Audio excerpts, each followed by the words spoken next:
Well, thank you everyone for joining us today. My name is Kate Dupuis, and I'm a researcher and a psychologist here in Toronto, Canada. And together I will be presenting with my partner here, Cailey Massey, who is a small business owner, artist, and entrepreneur from a wonderful arts-based organization called Artfull Enrichment. And we'd like to speak today about a project that we've been working on for quite some time now. It seems like quite a while. A lovely collaboration that we've been engaged with here in Canada to share some sort of background information and some results, sort of hot off the press results from a research project that actually just wrapped up. Okay. And so we would be remiss if we didn't start with some acknowledgements. So just a thanks to both of the teams, both for myself at the Sheridan Centre for Elder Research at Sheridan College in Oakville, Ontario, Canada, and then to Cailey and her team, who's been so helpful with this project. We've had over, I think it was over 250, I believe, or even more so than that, research participants take part in the work we'll be discussing today. So a big thanks to all of those for all of their time. And it was actually the Retired Teachers of Ontario Foundation. They have an amazing foundation. You could look it up online that actually supported us financially to take this time away and do this work together. So today we'll be talking a little bit about the idea of using arts very strategically as a health promotion strategy. So using that type of perspective on art making to engage more and more older individuals and potentially even those who care for them in creative exercise. We'll talk a little bit about our 18-month research collaboration, and then we'll discuss some future steps in our work together. So arts engagement across the lifespan, there is a huge body of research showing just how incredibly powerful it can be to engage in the arts right across the lifespan. But in particular, there's been quite a bit of focus since at least the mid 2000s, so about 20 years now, shockingly, actually, there's been quite a focus on using art making with older individuals. And so what we've also done in our work is we've expanded the way that we speak about this to ensure that we're really trying to reach as many people as possible. So not just necessarily the word art, which for some people could have very specific ideas or connotations, but ideas around creativity, self-expression. Some people will say to me, oh, I really like to write in a journal, but that's not art. And I say, well, that's literature, that's creative writing. So making sure we expand, we'll be using the term arts a lot today, but making sure we sort of expand that out to all sorts of things people can be engaged with creatively. And we know from the research as well that you don't have to do things in person, right? COVID showed us that. Everyone did that. I hate to use this word, sorry, but we all pivoted to the online space, and we were able to do really wonderful work online. And actually, even though now it's safer for us to do things in person again, we find, at least in our work, and it'd be interesting to hear maybe later if this is something that resonates, we're actually seeing that a lot of our older participants still like to have that online option. It's like you can't see out the window, but we actually have a snowstorm here today. And a lot of folks don't like going out in the snow, or perhaps they're providing care for someone who's in the home. And it's just nice to be able to hop on Zoom, stay connected, learn new things, and not have to worry about bundling up and maybe slipping on the ice outside, especially in wintertime. We also know, and this is something we really try and encourage folks to understand, that you don't have to be creating the art pieces themselves to derive those benefits. So we sort of think about more active participation. So what you'll be doing soon, actually creating a new piece of art, or enjoying someone performing. My daughter is in a dance class and we all went and watched her at the holiday time.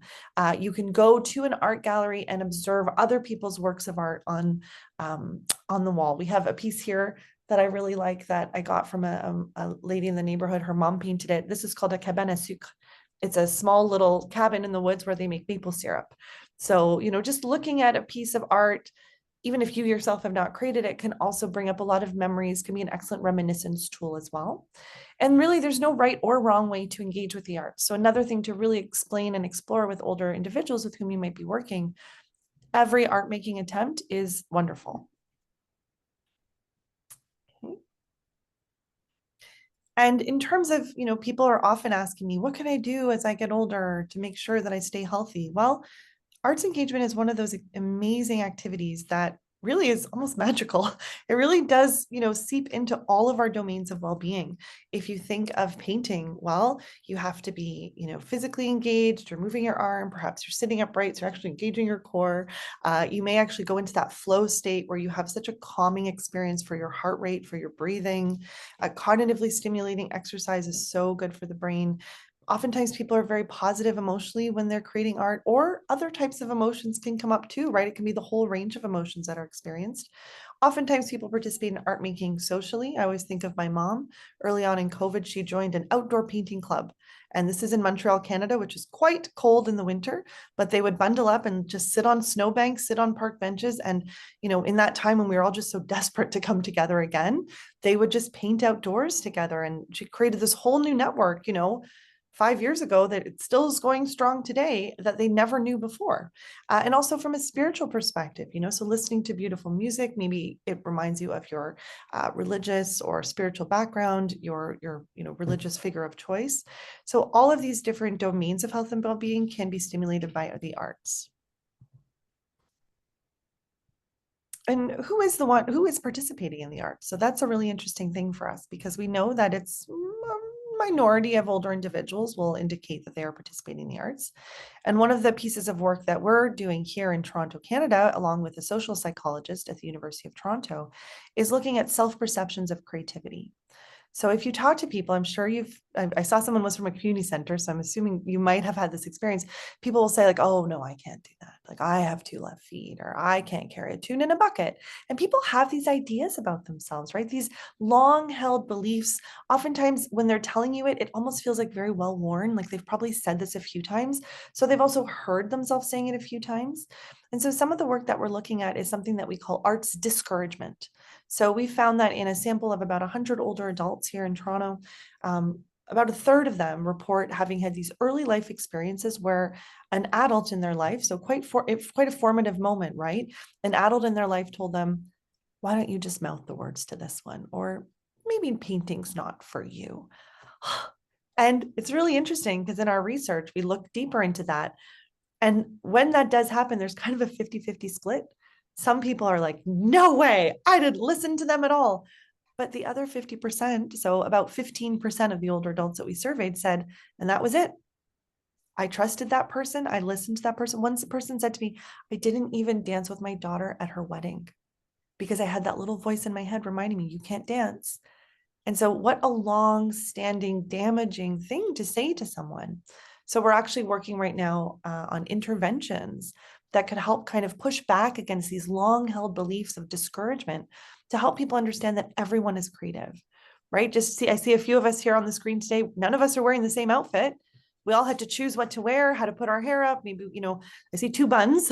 So, people choose different glasses, different nail colors, everything, background's different.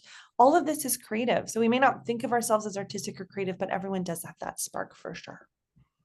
Thank you. So that was a perfect segue into this slide here. Often that is the biggest barrier for getting people to open themselves up to creative experiences. It's the fact that they don't identify as a creative person.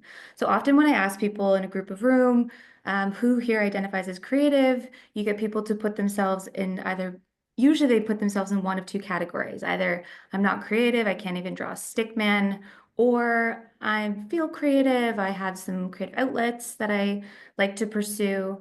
But something that I really like to focus on is that creativity is not about being artistically inclined or skilled. It is about a mindset. It is about kind of an openness to new ideas. And it's the ability to generate new ideas and translate those ideas into something either tangible or experiential. And that could be something really big or something really small. So it could be writing a little note to someone that you care about, or it could be composing a piece for an orchestra. It can be quite like vary in impact and in size. It's also creativity is innovative thinking. So it's taking a new route to a familiar destination. It's being really kind of innovative with fixing things like maybe mending clothing, or it doesn't necessarily have to stick within the arts. A lot of creative moments happen in the kitchen, where you maybe are following a recipe and then you're missing an ingredient, so you have to find something else and make do with what you have. So everyone is creative innately, but it definitely does help to pursue the arts, to tap into that creative side, to flex those creative muscles, and just to get more comfortable with expressing ourselves creatively and kind of trying new things and keeping that open-mindedness. So arts engagement it does happen across the lifespan. It happens in moments of leisure, play, and fun as we age. Creativity is often found in moments of curiosity, which happen a lot when we're younger and tend to kind of taper out as we get older, unfortunately. So finding moments later in life where you can be curious and creative and explore, whether it's with art supplies or I don't know, it could be really anything with gardening or something in your home. It taps into that creative curiosity in us, which is that kind of childlike side of us that allows us to employ our imagination as well. There are both primary and secondary benefits to creative experiences. So that means that it's not just about the person who's doing the act, it's also about, for example, the family members that we work with. Um, so we work with a lot of like long-term care, assisted living, retirement communities. And when the residents are utilizing art programs, there is this ripple effect that happens with their family because once they create something, they hang it up in the community, and then their family members come in and they see what their loved one is making. And then it has this beautiful secondary benefit to the family member. It's very heartwarming. It's relaxing for people to know that someone is finding that purpose in a creative outlet. And then again, it can, so like I said, we work with these different senior living organizations as well as individual older adults. And creative experiences are really integral to the success of these senior living spaces because they promote self-expression and they also promote the opportunities for people to kind of work through difficult feelings, emotions, especially at transitional times in their life. Maybe someone's moved to a new space. Creative outlets like writing or drawing or painting can help people process those different feelings and emotions.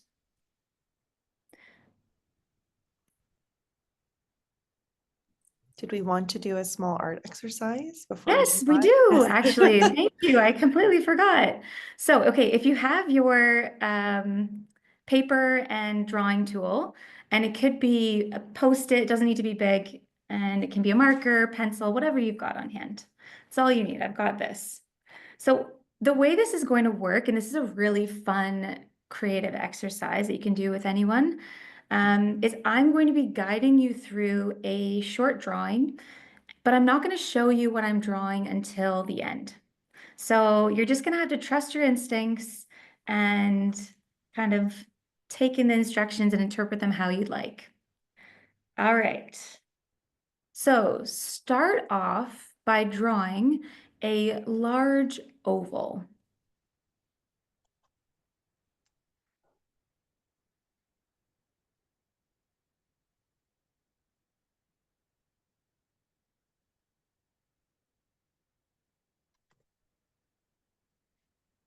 Next, at one end of the large oval, draw a large circle.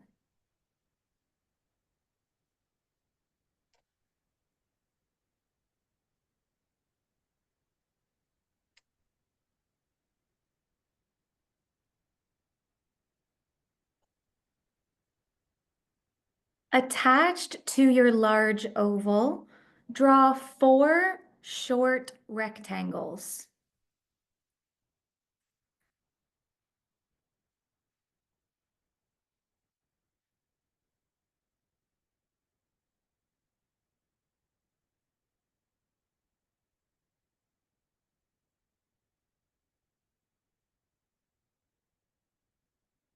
Next, inside of the large circle, draw a smaller circle.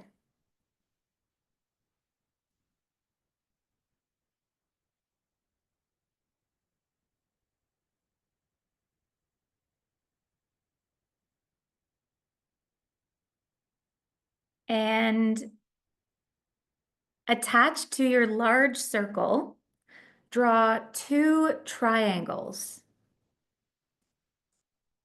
So attached to your large circle, I'm just repeating that step, draw two triangles.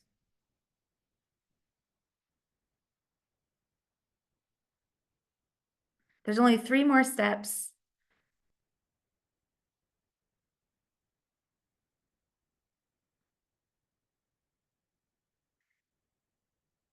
Inside your small circle, draw 2 vertical lines.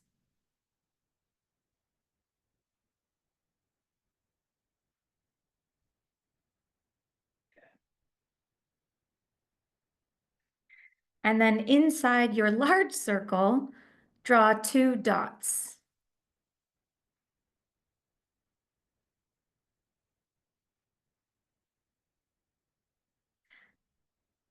Sorry, Cailey, can you just repeat the last instruction? Yeah, of course. Inside your large circle, draw 2 dots.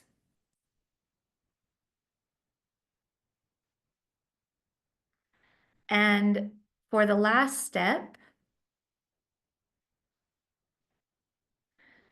at one end of your oval, draw a small S. So at one end of the oval, draw a small S.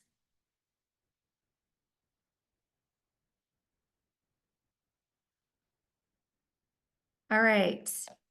If anyone's comfortable showing, I'd love to see what you created. This is the drawing that I did, but if you want to share.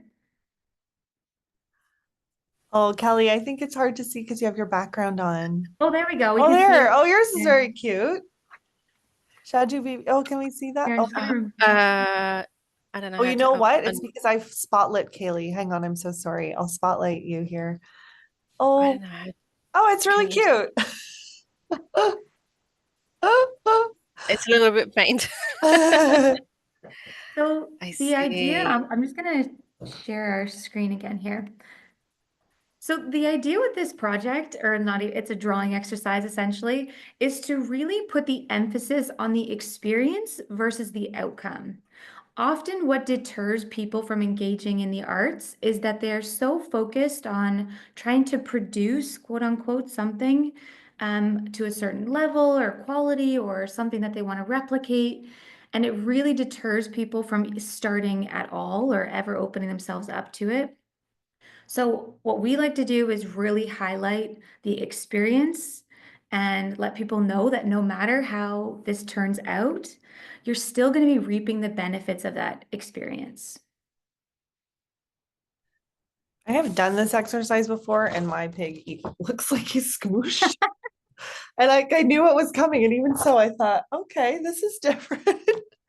No, I love it. I asked Kaylee if she could provide that particular one because I actually saw her give a talk years ago where she did that. And it was in quite a large room. And it was just, we talked a little bit before about all the different well-being benefits of art making, and it was all of it. Like people were like belly laughing, people were socializing, connecting with people they didn't know at their same table. It was really, I really like that exercise. All And right. just on that, sorry, just on that note, Kate, it also really shows how differently we all interpret instructions. Everyone's kind of taking these, it shows how different like type of learners we are. Some people need those visual cues. Some people like the openness and how they can utilize their imagination just with the verbal cues. And then also they usually just turn out like these Picasso abstract looking jumble of shapes, which I love to see all the different interpretations. It's really cool. Okay, I'll pass it over to you now. Thanks everyone for being open as well to engaging in a different type of exercise, a more creative exercise. So just the next slide, please. So in my clinical work, I used to work in a geriatric teaching hospital. Probably the number one question I would be asked is, how do I prevent dementia as I get older, right? People we know from research are more afraid of developing dementia than they are of being diagnosed with a cancer. It is such a stigmatized disease and people have such a fear of it, even though, you know, to some degree, there's not a ton you can do to prevent it, especially since some component of most dementias is genetic. But what I would say is, like, at scale, obviously you can't do a randomized control trial where you predispose certain people or the other to dementia or not. Obviously that would be unethical. So all we can do is look at large scale epidemiological data and look at correlations, right? And say, well, some people who've had this type of lifestyle tend to have a reduction in dementia. And so what we know is that, if you move your body, if you try and eat a lot of variety of foods, especially like leafy greens and apparently not crisps, which I was eating last night, but fatty fishes like salmon, those are really good for the brain. I like lots of berries with antioxidants. If we try and get 7 to 8 hours of good uninterrupted sleep, which of course gets much more difficult as we get older, especially for men who often need to void in the night. If we try and reduce our stress, because the stress hormone cortisol, unfortunately, is predisposed to attach to the parts of the brain that are responsible for memory. If we try and keep our brains active, if we try and stay socially connected, we do know, we can't prove anything, but we do know from more of a correlational perspective that if we try and do all of those things, we absolutely can try to reduce our risk of dementia. And so my argument here is that one more thing that we have to add in here, and it actually ties into all the other key components that we've already looked at from data, is Cailey's advancing the slides, if you can't tell, recreation and leisure, right? And so people don't think of that. We have, I know you as well in the UK, you have the social prescription movement, which of course is great. It gets that conversation going, but it's still a prescription, right? It's still something kind of from a medicalized model. And people don't often understand that engaging in meaningful and purposeful activities in our everyday lives can actually go into all of these key components. So Cailey mentioned cooking, right? Having to look up a new recipe, having to scroll through the 37 pages of discussion of when I was a girl and I sat in my grandmother's kitchen and I was smelling her cooking, to finally get down to the actual components of the recipe, to follow along, to have to think, okay, I don't have this, but now I have to do a substitution. That's cognitively stimulating. Maybe you're cooking with someone else. Maybe for you, it's very stress relieving to do that. Maybe on a full tummy, you're able to sleep better. Maybe, you have a nice recipe, you have to run out to the corner store to grab a few things. So those types of creative self-expression, trying new things, reconnecting pieces to create something new, all of that can be found in recreation and leisure activities. And so I would argue that the arts can actually be part of that health promotion strategy. So the arts is a key component of brain health, of healthy aging right across the lifespan, but in particular, it can be a relatively low barrier to access. I mean, all we asked you to do today was get a piece of paper and a pen, and you created something new. It's can be done quite cheaply, if not completely for free. And we already have, at least here in Canada, we've had large scale public health campaigns for people to sleep better, to eat certain types of food and not others, to move their bodies. It was just January is Alzheimer's Awareness Month. There was tons of social media campaigns about what to do to protect your brain. We can include the arts. So I talked earlier about arts discouragement. Let's think about arts encouragement. How do we get more people to be engaged in the arts? And that's really where Cailey and I came together for this particular project, because Cailey had been working independently for about 7 years with her own business and was looking to move more from and I'm speaking for you now, Cailey, but more from the communal care setting, like a retirement or long-term care, to those individuals who are still living healthily, living actively, independent in their own homes, or perhaps living with a family or friend and wanted to engage on their own.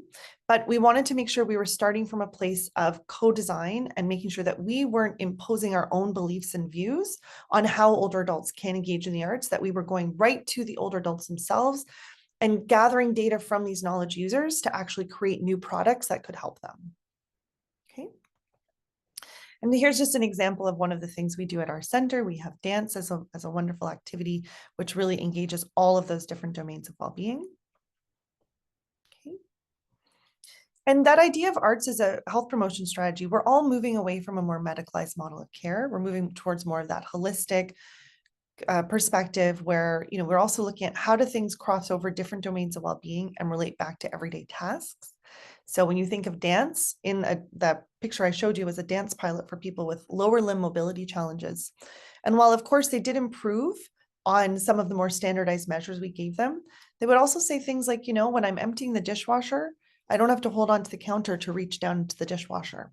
Or when I need to rise up on tiptoe to put a can of beans up on the top shelf of the pantry, I'm not scared I'll fall. So those types of real world effects are something that I think we can harness and we can use as examples to really engage people and make them understand why participating in the arts can be so important. Not to mention opportunities for growth, exploration, generation, which I think for many of the older adults, at least with whom we interact, if they have that opportunity, perhaps they're in a retirement stage, they have a little bit of, financial flexibility beyond when they were, working and caregiving full time, maybe for little kids, and they want to try new things. They want to explore and grow. Okay. So as we kind of touched upon, this was a huge collaborative effort to put together this research project between the Sheridan Center for Elder Research and funded by the RTO-ERO Foundation. And the idea was to use the arts to connect older adults through kind of a shared art experience or a shared art space. And help to reduce those feelings of isolation, increase people's willingness to engage in something new, kind of promote that lifelong learning mentality as well, and create programs. And this is definitely what Kate touched upon, but what was really integral to this collaborative approach to our project was incorporating the end user right from the start. Because often products are developed for particularly older adults without their consultation. So creating programming and everything from, which we'll kind of show you in a moment, how things are laid out on the website, how the events are accessed, like what kind of how-tos and things like that to incorporate, including them in every single component from the ground up, so that it reflects their needs, interests, abilities, preferences, and obviously making like some generalizations along the way, but ensuring that the programs and the end product is reflective of the final user.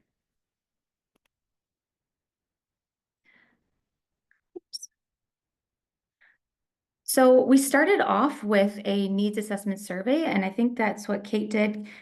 And then we originally had a website.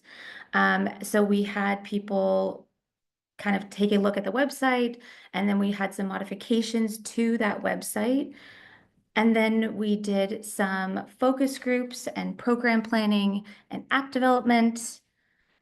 And we did 2 pilots. So this is just a very kind of general overview of everything that we did, but we're going to get into it with a little bit more detail. So we did have a set of expectations for the participants. We expected them to engage with the programs on a self-motivated basis, but we asked that they engaged with, I believe it was 4 or 5 programs over the course of maybe like 2-3 months. It was quite like a small amount of programs over the course of 3 months. And then we asked them to access those programs through the Artfull website and the Artfull app. And Kate, did you want to add anything to this part of the process? This was really. Oh yeah. So what we really did is, we didn't just want this to be a research project, because sometimes what happens, actually, there was a paper that was published once that looked at all of the different research projects that had, shown incredible improvements for older adults when they participate in the arts. And what they found is that 80% of those projects are created by researchers. So, you'll come in, you'll have like a dance program like the one I showed you before, and it'll be for 8 weeks, and you'll do pre and post testing, and then you're gone. And I've actually gotten in trouble before because we did a dance project at a retirement home. And after we left, the residents got upset with us. They're like, you brought us this program and now you're leaving. And now there's no sustainability here. So we really wanted to make sure that Cailey and her organization was centered in this project to ensure that whatever we learned from sort of the research and evaluation side, she could then, put it back into her work and continue to do this with the older individuals. So recruiting participants, we were very lucky. Our funder, they have over 80,000 members. And as you can probably imagine, retired teachers are very keen to learn new things. And many of them would have done a lot of art making with their learners in the classroom. So we were able to also recruit from their members. And then many of them actually joined the organization after, so they signed up for membership. So again, we weren't just saying we're going to do the research for 6 or 8 weeks and then we're just leaving you behind. There was opportunities for people to stay engaged, and as we'll discuss as we go through, it was a very iterative process. So at every stage of the collaboration, we were making sure to really look at what are the quantitative and qualitative findings from the research we were gathering and actually integrate those back in and then make modifications. So in one case, we literally had the students who were developing the app in one room and the older adults in the other. And I would kind of run back and forth and say, okay, they didn't like this. Can you fix it? And then they would do, I don't know what, because they're magical, but they would do this like update to the app. And then we would look at it and they'd say, not quite, I think it should be up here. And so it was really very collaborative, which I think is quite a unique part of this. Oftentimes it's sort of the researcher working in a silo, to be honest. I'll just, admit to that. And so this was so collaborative, which was, I think, where a lot of the work, especially within the older adult space, needs to be going. It shouldn't be me or Cailey who's deciding. It should be a collaboration and a co-creation opportunity for all of us. Okay. So the first thing we did is we did a survey that went out across Canada because many of the members, although in Ontario, Canada, which is a province, about 40% of the Canadian population lives here. So about 16 million people in our province. The members, even if they were teachers here, they went all across the country when they retired. And so we had 154 participants. As you can imagine from our particular pool, they were predominantly female. Most of them were university educated. They were retired teachers. And there was a high interest in virtual opportunities. As I had mentioned, people really said, oh yeah, I love doing things online. We asked them, what do you want in terms of instruction? How would you want Cailey's team to share this information with you? So they said they really preferred having live virtual workshops. So opportunities like this, where we just all created art together around the screen, and then pre-recorded tutorials. They didn't so much want static images or, watching someone actually doing the drawing. They wanted more of that collaborative, interactive experience. And we asked them to sort of define their goals. Envision yourself taking part in a project where you're learning to make new art. What would your goals be? And it was gain new skills and knowledge, satisfaction, with feeling good about what you're doing, and new connections. Those were the top 3 goals. Okay.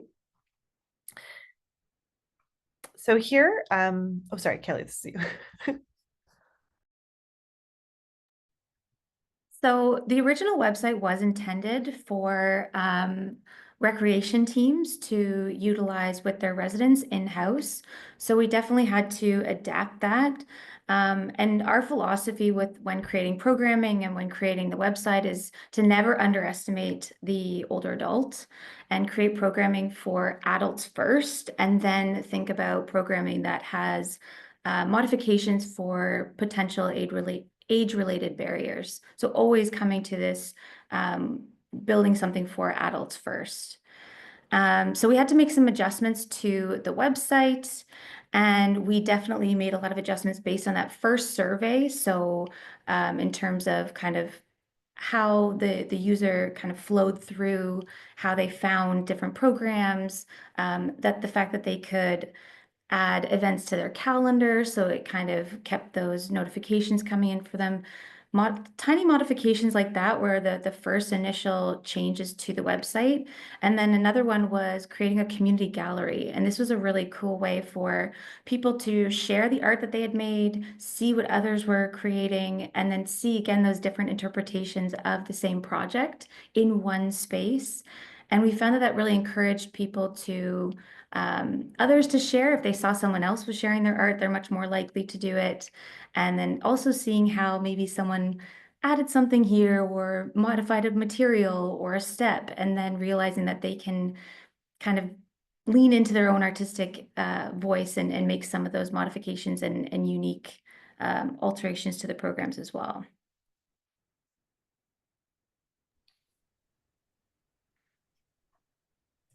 Kate? So once we had this website ready to go, we did a small focus group with individuals who sort of walked through the website, gave us some suggestions, what they actually wanted to do. And we also were asking them questions about, again, what would your type, these are the types of programs we were suggested by this large scale of over 150 participants. What would you think in terms of, how that programming would look, what the format would be? And obviously we were offering this for free, but just envisioning sort of what were the types of costs that you would be willing to put forward. Okay.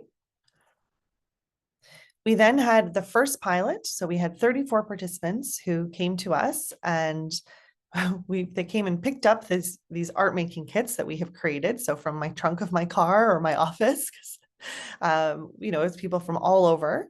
And they were given 4 months access to the website, to the Artfull Enrichment portal. They were given these art making kits, which I believe we'll show you on the next page. And then just as had been requested, they had opportunities for virtual live and also pre-recorded time together. And we created a community of practice on Facebook. So here's the art making kit that went out to everyone. So there was different types of paint. There was coloring pencils that were watercolor, I believe. So if you wet them, there was also, some paper, some canvases. So everything that people would need to sort of get a start. Many people added on to the kit, but at least from the initial perspective, this is what they were given. And we had really positive findings from this initial pilot. We found that 64% of the participants, although they weren't asked to go in every week, most of them were actually going in weekly. So I think we just asked them to do 2 programs a month, so 8 over the course of the 4 months. But most of them were actually doing a lot more than that. You recall in the survey, we had said sort of what are the 3 biggest goals here. And so we found 97% of people were feeling satisfaction. They were feeling good about themselves for trying something new. 67% said, oh yeah, I learned something new. That's good. So I learned something new and I feel good about it. But not a lot of people were forming new friendships and social connection. And that was really a big part of this for us. We really wanted this to also be social engagement. I mean, it's great that people were feeling good. So they were emotionally stimulated. They were cognitively stimulated. We really wanted them to be socially stimulated. And one really nice thing is that for most of these people, they weren't really engaging in the arts before the pilot. And the vast majority of them said not only would they recommend this to others, they actually wanted to continue on with art making even after our time together was over. So that was very encouraging. Here's just a photo. This was our last day. So people were kind of just coming together to show different pieces of art and sort of applaud one another for having completed the first pilot.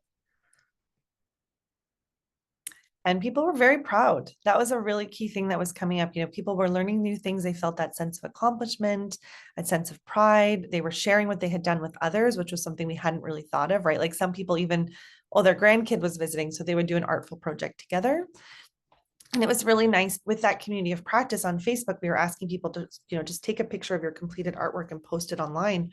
So they could see, if the exercise was like a winter scene, everyone's winter scene is a little bit different. So people really like to see what others were doing. Okay. So after that initial pilot, we completely revamped the website based on all of the feedback. We completely took things in a lot of a different direction based on all of their feedback. For example, we made things much more streamlined, easy to find. We prioritized information on the website where we added a how-to section. So people, if they weren't comfortable using Zoom, which we used for the live workshops, we had a how-to section of how to use Zoom, how to troubleshoot. We also added a contact page so people could reach out with questions anytime or feedback, which we were constantly getting, which is great. Like in terms of what programs they want to see, which ones they're enjoying, which ones they're not enjoying as much. So open that line of communication. And we also created not just we have these printable programs that are step-by-step, but we added a lot more video tutorials based on the feedback that people were providing. And then within our live workshops, we added the ability to we had a social every Thursday. So we started doing these sketch and socials where we would do a little bit of a drawing. People would bring any art that they were working on, and then they could share it with the artist, get some feedback from their peers. It was a great kind of place to troubleshoot, and just really, it was a lot of people found a lot of pride in being able to share their work if they weren't able to share it with family members or loved ones. This was a place where they could felt comfortable opening themselves up, sharing their art, and then if they were stuck on something, getting some feedback and some tips and input from others. So that really helped to build that connectivity. So you can kind of see I'm just going to show you a few of the before and afters from the first pilot. And this is what we did for the second pilot on the left, really clean things up, strip things back. It was obviously a matter too for visual impairment purposes. We wanted to ensure that the text was large, and it wasn't being overwhelmed with too much unnecessary text. We changed the library where all of our programs are kept, so things were much easier to find. And we actually created filters based on what people were looking for. For example, they wanted to find acrylic programs, they wanted to find landscapes, things like that. We used all of that to inform what the search functions look like. And this is the program page. This is that mini gallery here where people can upload their artwork. So after we had revamped not me, after Cailey's team had revamped the website based on all of the different feedback we had received from participants, we then launched a second pilot. We were not actually planning to do this. And so in terms of this pilot was actually half the time because we kind of squeezed an extra one in. We really only thought we would have a chance to do the first pilot, but the funder was very gracious and let us have an additional 6 months so we could do this again, because we thought, well, if we're trying to engage in an iterative process and we've changed the website, we actually now need to double check that the changes have helped. And so we brought together another group of 48 participants. We also modified the art making kit. So I'm sorry, I don't think we should have a picture of the second one, but there was some comments and suggestions, helpful suggestions from participants from the first kit. So we did modify the second kit, and we also just mailed it to people. So they didn't have to come meet me like in a parking lot, which one person's adult child came to get their art making kit and told me this was the weirdest thing they had ever done. It's like, hey, do you want some art supplies from the back of my car? It just seemed a little strange. So this was also a lot easier and more efficient in terms of our time, and people could then receive it just at their front door instead of asking to come to us in a parking lot. So, this is also from a research perspective, it was a great opportunity for us to learn. We had not actually done that type of thing of sort of mailing art kits out to people's houses. So that was really helpful, something to think about, even like if you're writing a grant, to include that postage, because postage was quite expensive. It was about $30 a kit to send out. We also, as Cailey had said, we offered many more weekly opportunities for the connection. So trying to be really purposeful about those social times. And really, Cailey actually had a team member who was tasked with going into Facebook and doing a lot of comments, questions, reactions to what was being shared on the community of practice. And we saw a huge uptake of that, because if people are just posting it to themselves without a lot of reaction, you wouldn't really post again. But because Victoria was there constantly asking and encouraging people, it was like a snowball effect, and people just really started to engage with that. And there was also a lot of email user support from the Artfull team again. So the great news was that we had really high uptake again, even better than before in terms of who was accessing the portal weekly. So again, we were just asking people to do 2 programs a month. So four programs in total. Most people were going on every week, if not a few times a week. Now, 93% of people are feeling satisfaction from trying something new. 80%, so about a 15% increase, said they gained new skills and knowledge. And most importantly to us, we tripled the number of people who said they had created new friendships and social connections. And that for us was really important, because this is just online. It's just with Zoom Thursday mornings. Bring your cup of tea and create some art together. Go on Facebook and, put a heart, put a thumbs up. But just by engaging a little bit more and encouraging that engagement, people really did feel like they made new friendships. And that for us, I think, was really, really important, especially in Canada. Like in the wintertime, it can get kind of lonely sometimes, especially for older adults who maybe are living alone. And so for them to know that they have like, oh, it's Thursday social time, I think that was really, really wonderful for them. And you'll see that even more people wanted to continue engaging with the arts after the pilot. So Cailey's team had done such an incredible job of really engaging them in the arts. They wanted to continue. And almost 100% of them said they would recommend Artfull to their friends and family. So we actually brought as many folks as we could together in person, which was nice. So we had about 20 people, not everyone's on this photo, who came together for a large event at our college, and we had refreshments. People were invited to bring pieces of work that they had finished, and Cailey's team actually mounted these on easels. We also had a beautiful book that her team had created of all of the different pieces, so people could flip through it and see like, oh, there's my piece, or look, our pieces are across from each other and it's the same idea, but don't they look so different? And my favorite story from this is that two of the people who had never met before, one found out that the other was going to a train station near the college and said, oh, I'll pick you up. And then they had lunch together before they came to the event. So they never met. It was kind of like a blind date, blind friendship date facilitated by our pilot.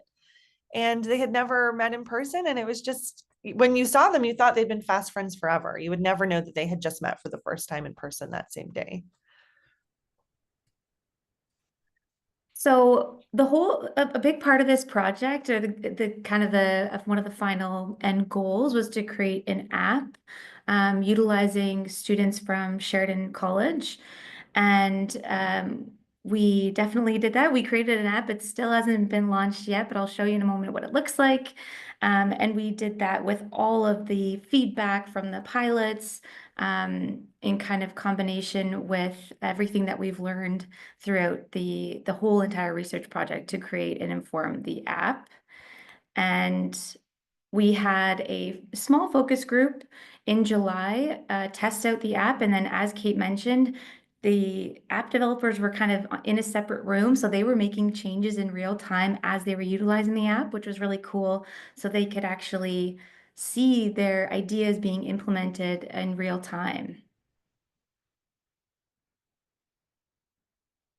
So this is just some snapshots of the app.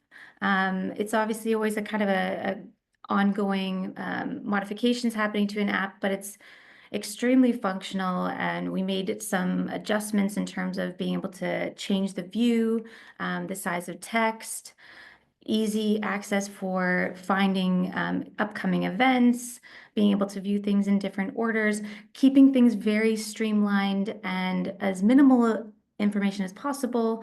And then people being able to utilize the app as well as the online platform in conjunction with each other.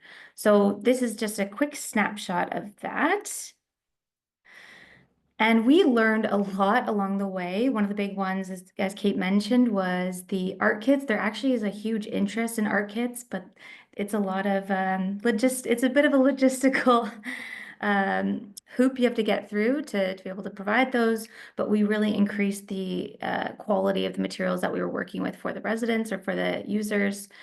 We also found that a big part of the reason why people were enjoying the process was because of the social connection, and they found that I'll show you in a second here, the engagement on the Facebook group extremely increased, and people requested that we just keep the Facebook group going even after the research project. So people still utilize it now, and while they're still making art, they're still sharing it, even if they're not using Artfull.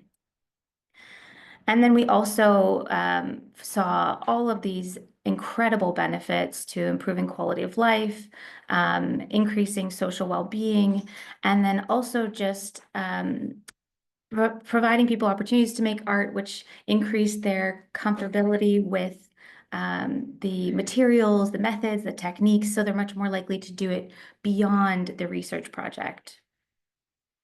So this is what the Facebook group looks like. You can see that we had over 300 artworks submitted into it, and this is from a few months ago, so it's just growing and growing. And I really love to always go and check on the comments and words of encouragement and people sharing and connecting that way. So some of the fantastic anecdotal impacts that we've had is people found that it instilled a sense of purpose and feelings of accomplishment, which was one of the goals that people mentioned at the early onset of the pilots and the project. It also, for many people, it inspired self-reflection and introspection. So not only were they connecting with people, but they actually were connecting with themselves. And we found this was extremely powerful in a portrait project that we did. We did these abstract Picasso-inspired portraits.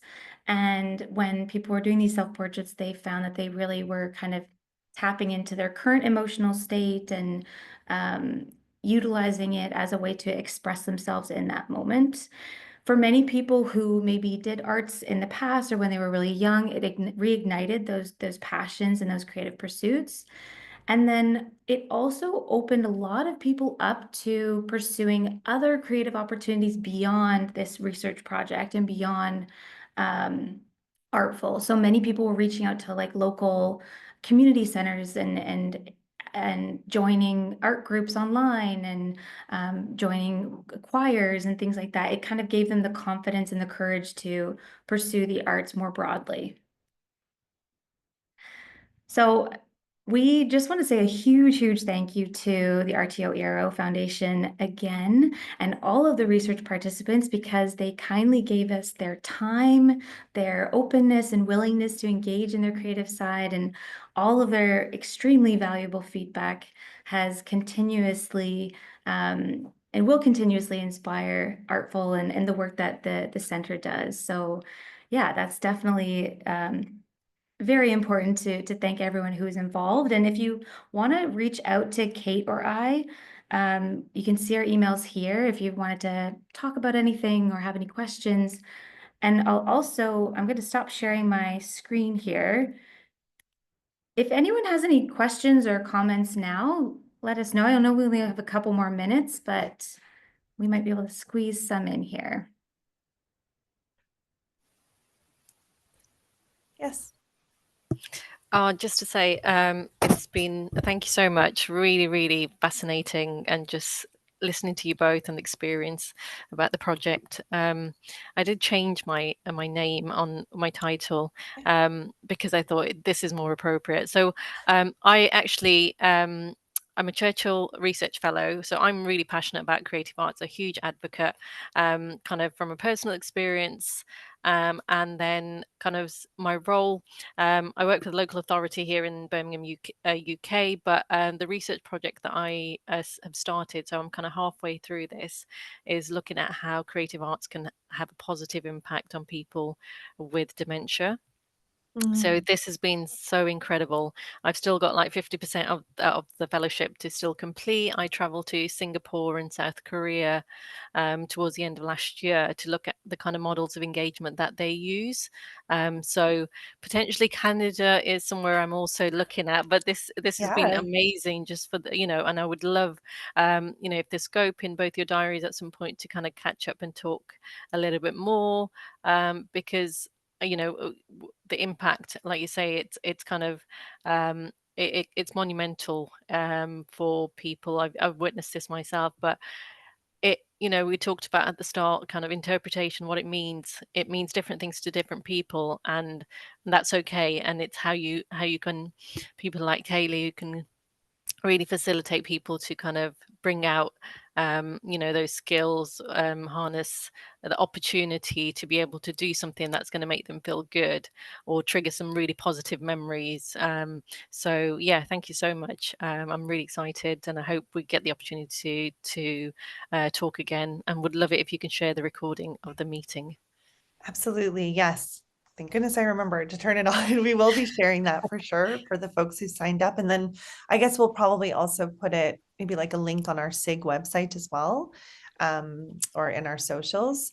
We had just met actually Debbie Britton. She was also a Churchill Research Fellow, but from Australia. She actually just came by the center in the fall. And yeah, I'd never heard of this fellowship before, but it sounds absolutely incredible. It's so Oh, amazing. yeah, Yeah, a real but please do. opportunity. Yeah. Yeah. Well, and I love the idea that it's so international. So you do get to see, because, there are some places around the world that definitely, especially from like a dementia care perspective, are so ahead of us. Like here in Ontario, Canada, our government seems really focused on building like these massive homes. So care homes of like 600 plus beds are kind of, yeah, and it just seems to be kind of the antithesis of models in other places where we're building more of like the small homes where there's a lot of engagement and it's good to hear how different places are doing things so that you can bring those ideas back to your home Yeah. country and then share that. So absolutely. Thanks, Cailey. Just put our email addresses in the chat. So please do reach out. Thank you so much, Kelly Barr, for that lovely comment. Said, great to hear about the evidence gathered and impact on the participants from a longer term participant led project. Yes, and I think thank you so much. But I think for me as a researcher, that is not the world I was trained in. It was very much like come into the lab and press buttons on a computer as quick as you can. And so this was a very good exploration. And working with a partner like Cailey, who, her role is to take what people bring and kind of mold it into a final product with them. That's kind of like impacted me as a researcher to really start to think more about like the co-creation, the co-design, and that experience of really having like coders in one room, real people in the other, looking at the app in real time. I know that's not always possible from a logistics perspective, but that was the first time I'd ever done that. And just the pride from the participants. You say something to the researcher and 5 minutes later, what you've asked for is now in an app that will be downloadable from the Apple Store. Like that's pretty cool to think you've had an impact like that. And so it's just 6 people, but like Cailey said, all of the work that we do does ripple out into others. So it's really quite lovely. Oh, thanks, Kelly. Take care. Oh, hi, Ellie. Hi, I just have a quick question. Congratulations, by the way. My name is Ali, and I work for the Alzheimer's Society of Calgary, actually. And I'm Oh, just so glad that this kind of initiative it's really, we need this kind of research. So I guess I'm gonna reach out to you, Cailey, Kate, because I have a lot of questions, actually. One is, are you willing to collaborate interprovincial, like Calgary? Because this program, this project or research is just an amazing, to prove out there that creativity can make a lot of difference. So, but congratulations. Thank you, Ali. I think I'll speak for myself, but probably Kate as well. We're always open to collaborations and connecting and sharing. I lived in Calgary for a little bit, so and worked in senior living there. So I Mm. definitely have an affinity for Calgary. And we work with communities across Canada and the States and sprinkling in the UK. So there's that's the nice thing about things being online is it's very accessible for Yeah. really anyone who has internet access. But yeah, if your collaborations, I think, are the key to increasing these ideas in creative aging in space because it's better to be working collaboratively rather than in silos, right? And sharing what we are all learning. So definitely reach out. And I want to echo what Kate said. Windsor here in Canada, especially Calgary. So social media, such as this platform that you're into, are really a great avenue for a lot of seniors. So congratulations for your research. So. thank you so much. That's Yeah. so kind. Yeah, you're for sure. You're probably even colder than we are and snow earlier in the year. So, especially older individuals, maybe who have some mobility challenges, going out is and actually it's interesting. We've been finding more and more so, with the aging of the population, which I think is kind of global now, so many older adults are providing care to a loved one. And to think of like, if you had to travel somewhere, like if the Alzheimer's Society was hosting an art class, you'd have to leave time for the commute and the parking and clearing off like my car, it's a blizzard, my car is covered in snow. So maybe it's like another hour, an hour and a half on either side of the 1 hour program. So now maybe you have to find someone to come in and provide that respite care that may not be possible. Doing this from your own home is just obviously not ideal, but sometimes we like to be with others in person, but we still saw that huge, 50% of people are saying just connecting with people online and on social media is making them feel like they've formed new friendships. That's incredible. I think too, for a Everyone, lot of people. Bye. Oh, sorry, go ahead. Go ahead, Ali. I was gonna say take care, Oh, everyone. sorry. Oh, But, it's really pleasure being part of the presentation, and nice to meet you all. Thank you. Thank you. Great to meet you. Yeah, we Yeah. probably should, I guess, wrap it up. Everyone's probably got lots of places to be. Yeah, thank you guys all so much. We put our emails in the chat, so if you have any questions, definitely don't hesitate to reach out. And we'll send Perfect. you an email. I saw there was an email in the chat, so we'll send an email to connect to. Oh, that's amazing. Thank you so Thank much. you. Thanks, everyone. Thank you so much for your time today. We really appreciate it. I'll stop the recording now. And I see Bye.